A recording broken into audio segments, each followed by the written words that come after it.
আগামী বিজয় দিবসের আগেই শেষ হবে শেখ হাসিনা সহ জুলাই গণহত্যার মূল হোতাদের বিচার। আশাবাদ আইন উপদেষ্টার। গুরুত্ব পাচ্ছে সংস্কার এবং নির্বাচন। সামনের বছর বিজয় দিবসের আগেই এই বিচার অন্তত বিচারিক আদালতে সম্পন্ন হবে। আগামী বিজয় দিবস গণহত্যাকারীদের শাস্তির রায় সেলিব্রেশনও করব।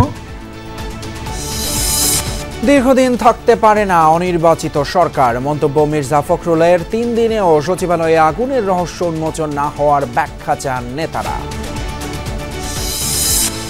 31 ডিসেম্বর শহীদ মিনারে বৈষম্য বিরোধী ছাত্র আন্দোলন এবং জাতীয় নাগরিক কমিটির গণজমায়েতের ডাক দেয়া হবে জুলাই বিপ্লবের ঘোষণাপত্র। আলেম ওলামাদের উপর বেশি অত্যাচার করেছে আওয়ামী লীগ, খেলাফত মজলিসের অধিবেশনে জামায়াতের আমির। ষড়যন্ত্র রুখতে ঐক্যের আহ্বান। অগ্নিকাণ্ডের রহস্য উদ্ঘাটনে সচিবালয়ে গোয়েন্দা সংস্থার একাধিক টিম। অনুমোদিত ব্যক্তি ছাড়া দিনভর ঢুকতে দেয়া হয়নি অন্যদের।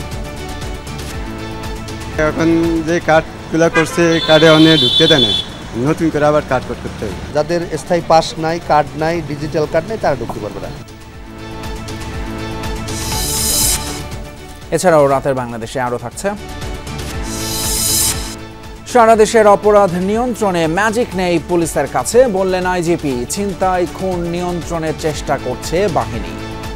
আমাদের কাছে তো ওইভাবে ম্যাজিক নেই, এবং আপনারা জানেন যে কি অবস্থা থেকে পুলিশ কোত্থেকে উঠে এসে আমরা কাজ করতে হচ্ছে।